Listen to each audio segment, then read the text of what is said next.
Hey everyone, so this is a call, and what I want to talk about in this video is something I consider a pretty interesting topic. It's something that I've experienced in my own life, and it's something that I've received a lot of questions about. And so, with all that said, let me go ahead and get into it. So, what this video is about wet dreams, or nocturnal emissions is another way to call it. I think another term I've heard was nightfall, something along those lines. The interesting thing about nocturnal emissions is, I guess, it's less to do with the phenomena itself, right? Because I don't really have a good explanation as to why it happens. However, I do have some ideas, and that's what I would like to share with you in this video. This is a very unscientific video, by the way. This is this is very much about observation, and having spent 15 years working with men who are on the path of wanting to understand their sexual energy differently. So this really applies to men who are interested primarily in semen retention, because that's where this kind of becomes an issue of importance, right? So you're trying to abstain from ejaculation. You've done an amazing job up to a point, right? Let's say you've done like 2 or 3 weeks. You're about 2-3 weeks in, maybe a month in. The pressure has built substantially. And then what ends up happening is your progress is ruined when you have the nightfall, the nocturnal emission. So the thing I want you to understand about this is it may or may not have to do with the amount of sexual energy you have, and it may or may not be able to be prevented if you're doing certain techniques. So let me go ahead and go through the various reasons why this may be happening. One of the reasons this may be happening is because you're looking at porn. If you're abstaining from ejaculation, it builds a lot of pressure, as many of you know. If you are looking at pornography or overly engaged in fantasy, dirty talk, anything of that nature, what it does is it creates heat, right? So it's heat, and this heat creates more pressure internally. And that heat and that pressure essentially boils out the fluid, right? So, and if you're not going to do it consciously, it will come out in your sleep. And this is in a lot of ways how the subconscious in general works. You think about it, a lot of the ways in which we process our waking emotions are actually through the sleep state. I know that's true for me. Oftentimes I'll have really, really weird dreams, and I'll try to remember the dream, but I can't really remember the details of the dream. But what I usually do remember is the emotional state that I had in the dream. Was there anxiety? Was there sadness? Was there, what was it that I was experiencing in that dream state? So, and it often points to some area of my life that I need to work on, or some repressed aspect of my life, or something that I've been mentally fixating on. Like, I have a thing for cryptocurrency, let's say. I actually had a dream last week with cryptocurrency in it. And again, it's just how the things you do in your waking life impregnate your dream state or your sleeping time. So that's something to kind of consider. If you do not want to have a nocturnal emission, you need to back off from the porn. You need to back off from creating this heat, this hot arousal that is very, very addictive. I'm not saying it's bad, because you can utilize hot arousal in very constructive, interesting ways, and that's another video. But generally speaking, you want to make sure that you cutting down on the visual fixation. You want to cut down on the fantasy. You want to cut down edging in particular. I know a lot of guys out here who are watching this, you get into these, well, I don't want to deny myself pleasure. I'm abstaining from ejaculation. I'm abstaining from pornography. I'm abstaining from these things. You don't necessarily want to deny yourself pleasure, particularly if you don't have a sexual outlet. Excuse me. What's important to understand about that, though, is that the edging process, once again, will create heat. And it will kind of torment you to an extent. And if you're not going to release, the universe will provide you a way to release. That's been my own personal experience. So everything I'm describing is something that I've kind of been through personally. And so I can tell you these things are indeed have some truth behind them. So that is one of the other things. And so now let's say you're not you're abstaining from ejaculation.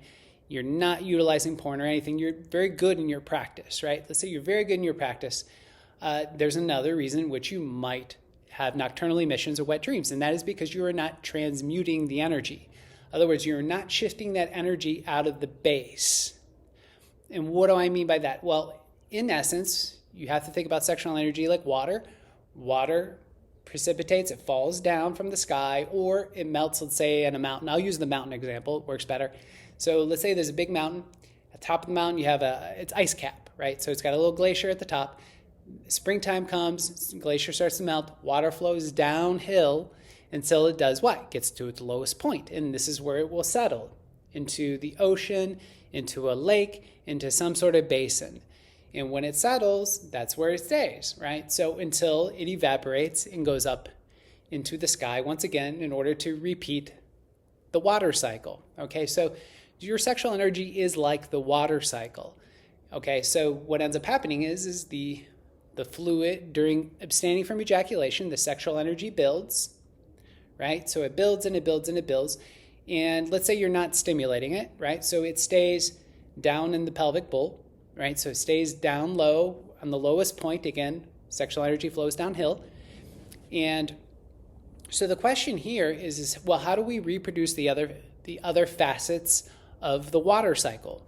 So in other words, how do I get this water, the sexual energy, which is now sort of condensed down into the pelvic bowl, into the genital region, how do I get that to move upward? Or in some cases to move down your energy lines, down your legs to your feet. Anyway, you can look up microcosmic orbit. This is one of the ways in which people can kind of like move around this energy.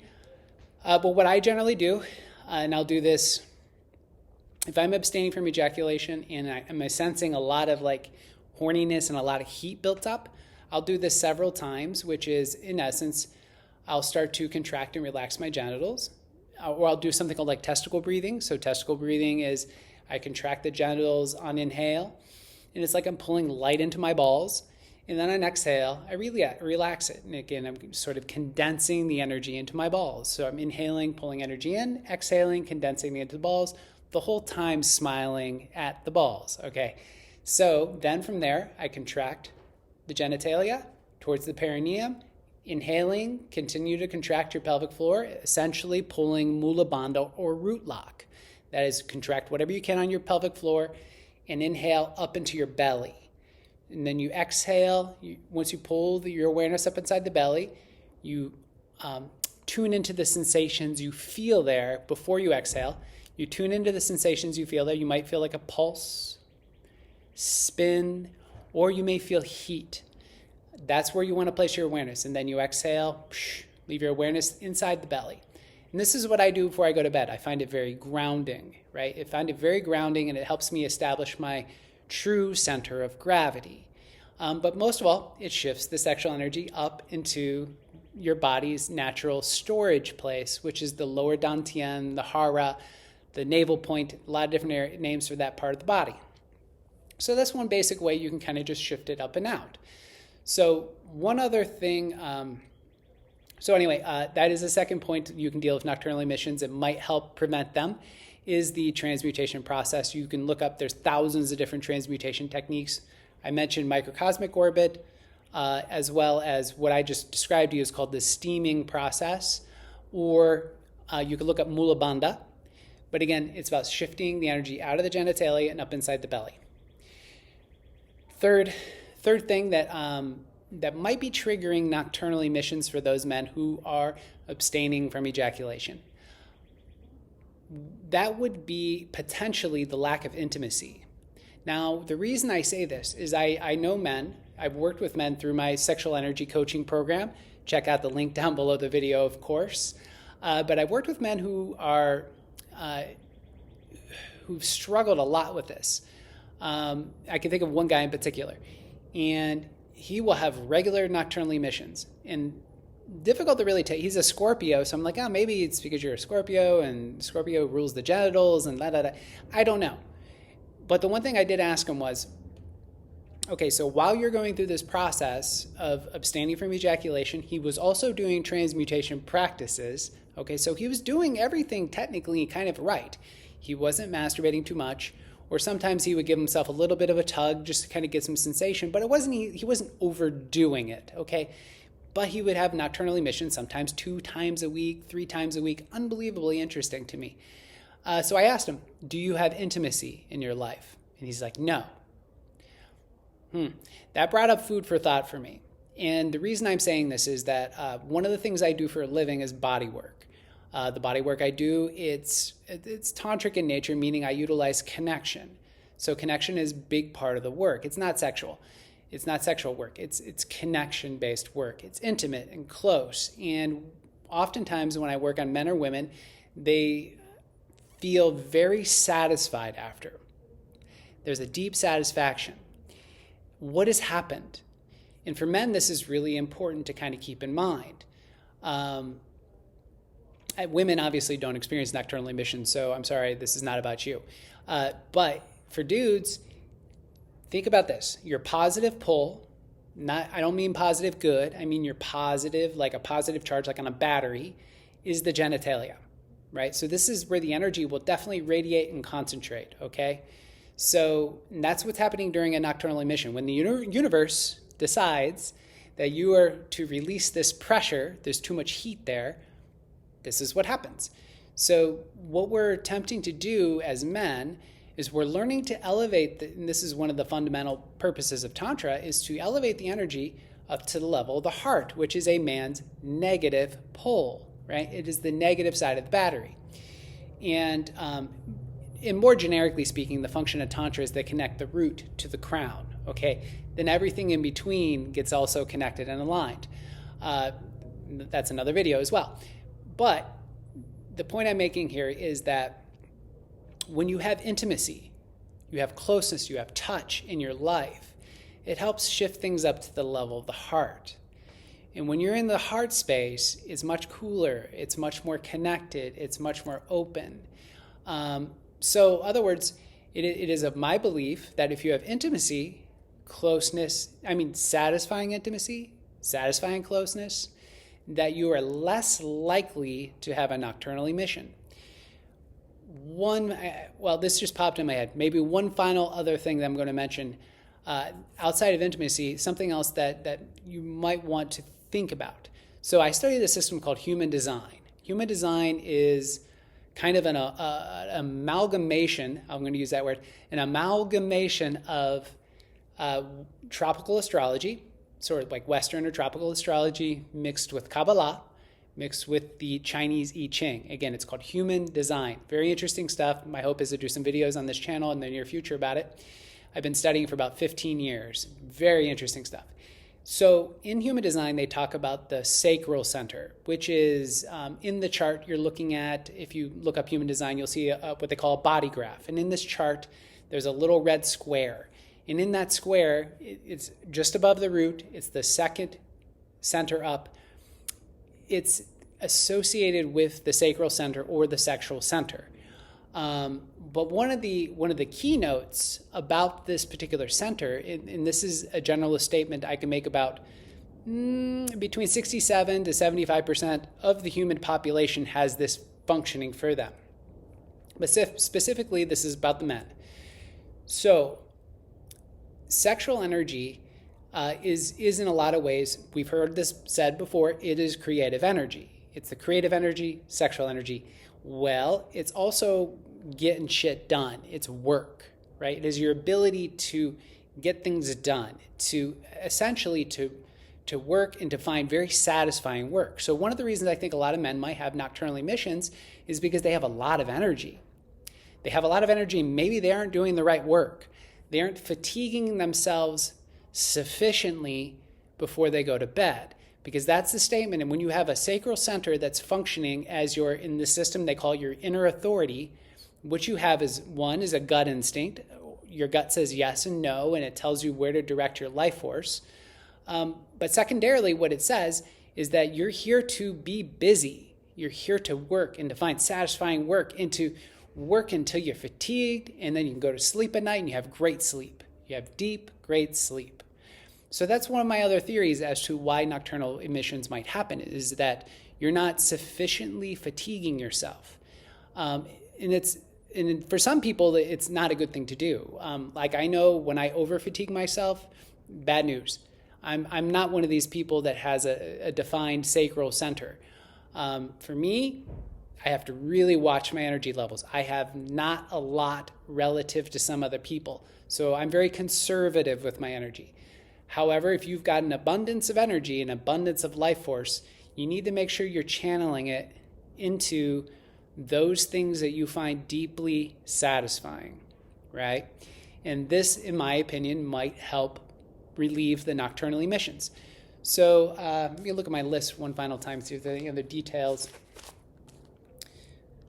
Nope. Well, so one final thing. All right, I will say this.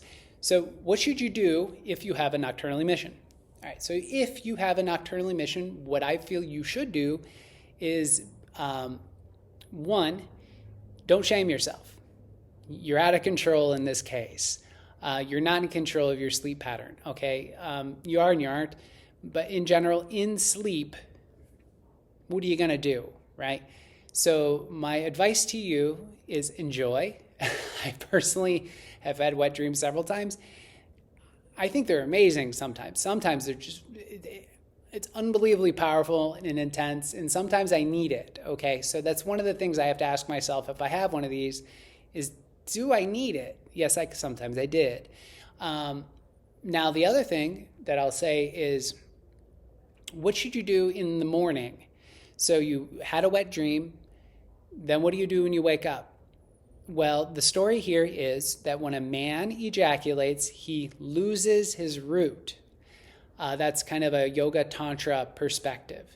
Losing one's root means you disconnect. The mind disconnects from the body. In other words, you kind of feel like a walking head, right? In other words, this is super far away from your pelvic floor, which is where your root is. So we need to rekindle that pathway. So what are the pathways that link the mind to the body? Well, one is conscious effort, and the other is pleasure. And there's other pathways as well. But sexually speaking, pleasure is a pathway into the body, which is why when I have sex, I prefer not to ever ejaculate. It's because I like the pleasure pathway. I enjoy the connection into my body, and I enjoy, after I have a tantra experience, with my wife or whatnot, after this experience, I love how whole I feel. So if I ejaculate, then it feels like I get severed from that. So one of the ways in which I re-knit everything, because at that point, when I ejaculate, pleasure is irrelevant. So that I have to find the reconnection differently, and that is through conscious action. In this case, when you wake up in the morning, even before you get out of the bed, you can do this. You start to breathe with your pelvic floor. You inhale and you kind of bear down, push down on your pelvic floor. So relax the anus, relax the perineum, relax the genitals, relax the belt line. Inhaling, opening, relaxing the pelvic floor. Exhale, contract the anus, the perineum, the genitals, pulling the belt line. In other words, pull mula bandha. So it's inhaling, relaxing, exhaling, contracting. And through this process, you'll re-engage the nervous system and you'll start to ground your energies a bit. And then, of course, I always finish everything with a root lock. So at the end, if I do some pelvic floor breathing, I always finish by pulling root lock and inhaling my awareness up inside my belly, exhale the awareness inside the belly, and then I meditate on my belly briefly. Again, just paying attention to the pulsing sensations or the heat or the rotations or whatever it is I'm experiencing there. So with all that said, thank you for watching the video. Appreciate you.